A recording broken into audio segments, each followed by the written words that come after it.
we're going to have to take the drain and trap out and clean it. So we'll take it out to the lab, and I'll show you how to get it nice and clean and smelling fresh. Now that we're out in the lab, we can proceed to clean the complete trap system.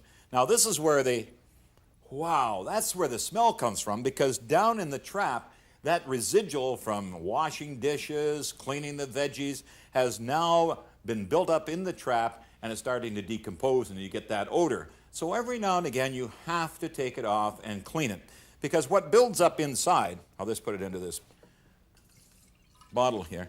Now you can see that. That's what builds up, and you get a real raunchy smell. First of all, work somewhere out on the back deck or out in the lab like I am, or out in the garage.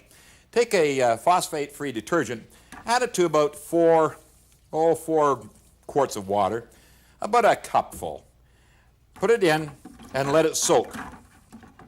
Now while it's soaking, you can proceed to go off and get yourself some rubber gloves, because it's going to take a while before you're going to get right into the cleaning. We've had the trap here soaking for about 10 minutes.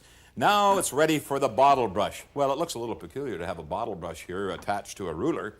A measuring ruler can be used, though, by simply bolting through with a stove bolt and a couple of washers to extend that the length of the bottle brush so you can get down nice and deep into the trap.